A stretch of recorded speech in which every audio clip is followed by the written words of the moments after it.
So here's the marketing metrics every care home owner, indeed every care home marketing director should know, and why. So that's what we're going to be looking at this video today. My name's Adam of Springup PR. We help care homes get more inquiries via PR and digital to increase occupancy faster. And please subscribe and you won't miss any videos like this. Well, let's get straight in. So the marketing metrics every care home owner should know. Well, the first one is your cost to acquire a new resident, also known as cost to acquire a customer CAC. And this is how you calculate your cost to acquire a resident or customer CAC. It is all your marketing and your sales costs. So what is that? Well, it's everything. Everything. I do repeat, it is everything. Including any salaries for your marketing or your sales people or your customer relations management people, if you have them. If you don't, then you wouldn't include that. And then, of course, all your marketing spend and all your, from anything from directory to Google ad spend to website hosting or website design, all of that per year. Now, for the purposes of this video, I've included the salary of the care home manager into this CAC or cost to acquire a resident. Why? I'll tell you why. Because, of course, care home providers will be securing local authority referrals, so that relationship with particularly the manager has with the local authority, the local council, social workers, etc., is absolutely key. So for the purposes of this first slide, I have included the salary of your care home manager. Yes, now you may think, well, they're not really involved in sales and marketing. Well, they are actually, because it's their relationships that get largely, not entirely, the local authority referral. So there are caveats. But I've included their salaries for the cost to acquire a resident to begin with. So what would it be? Well, the total over 12 months, let's say, for an example, could be a 70k salary, and all your marketing spend could be 30k, so that would be 100k marketing sales spend over the course of 12 months. And let's say you've got 10 new residents per year. Again, let's say, it's just an example, your cost to acquire a customer or resident is 100,000 divided by 10, which is 10,000. So that's the first metric. The second metric is important to know, is your lifetime value of a resident. So how do you calculate the lifetime value of a resident?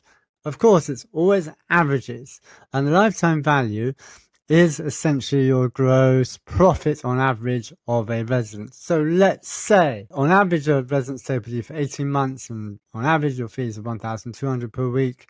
And let's say there is a caveat here on that gross profit, 50%. I'll come back to it in a moment. But on the 100k total, 50k, 50% gross profit is 50k.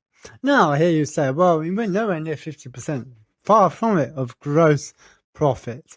I get that, I understand, but and I know your staff costs are very, very high. But the point I would like to make here is that what we do also know is that, let's say you are going from 75% occupancy to 90% occupancy, or 80% to 90, something like that, then you will be hiring proportionally less staff. So in fact, your profit margins may be, 80-90%, because you're not having to hire the staff for those remainder residents to reach a fuller occupancy. That's the variable that I'm considering here on just giving this 50% as a gross. Of course, if you're starting from scratch, it's going to be nowhere like, starting from zero. It's going to be nothing like that. You won't be having any profit at all. But what I'm really, really focusing on is on those between the last 10-15% of occupancy in particular. So with that in mind, we know the lifetime value of a resident, it's a gross profit, whatever it is. Let's say for the purposes of this video, it's 50%, which is 50k. So then you can calculate your cost to acquire a customer or a resident compared to the lifetime value of a resident. For the purposes of this example, we know the cost to acquire a resident, including the care home manager's salary, was 10k, and that's to get a 50k lifetime value of a resident in return. So your CAC to LTV ratio in this case is a 1 to 5, i.e. you spend £1 and you get a £5 return. So why is it important to know this number? Well, why is it important to know your cost to acquire a resident or customer to your LTV, your CAC to LTV ratio? Well, it's important to know. As I said, on this example we gave here, there's many different variables.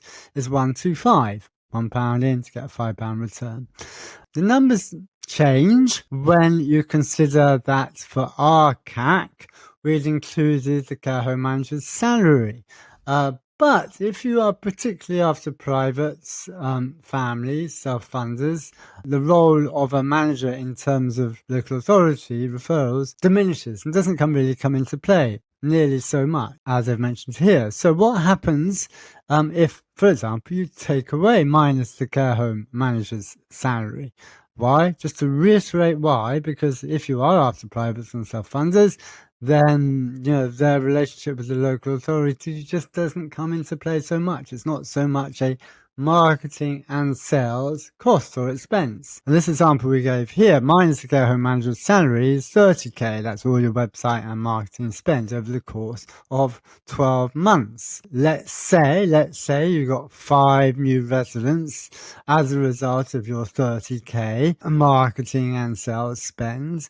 And we do know, as I said, the average lifetime value is 50k of a resident. So that's 5 times 5 is 250,000. So you're spending 30,000 to get a 250,000 return, which means your CAC to LTV ratio is 30k to 250k, which is a 1 to 8 return, which means you're spending £1 to get an £8 return. And then you decide whether that's a good CAC to LTV ratio. For this example, I would say yes, that's good, but I wouldn't, if you're going to give me £1 to get an £8 return, I would do that every day, 365 days a week. And that's why it's important to know that CAC to LTV ratio. And you can see the example I've given here today. There's different ways that you can make it relevant and pertinent to your care home provider. But those 2 are the important metrics you should know.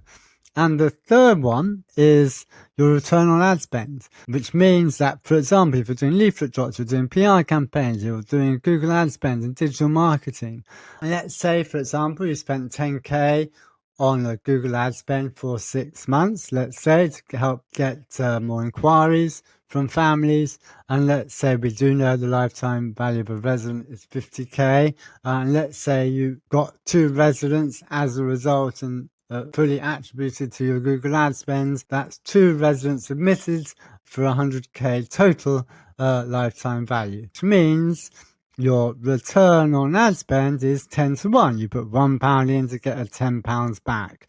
Again, you spent 10k to get a 100k return, which is our return on ad spend of 10 to 1. So those are the metrics that you should be familiar with, because once you know those metrics, you then can decide, well, if I'm getting a return on ad spend of 10 to 1 or 5 to 1 or 6 to 1, whatever it may be, should you continue or not? And you can just therefore make much better judgments based on the real numbers. So that's why it's important to know the main metrics every care home operator owner should know. Thanks very much. Remember, if you like this video, please make sure you subscribe, and then you will not miss any like it.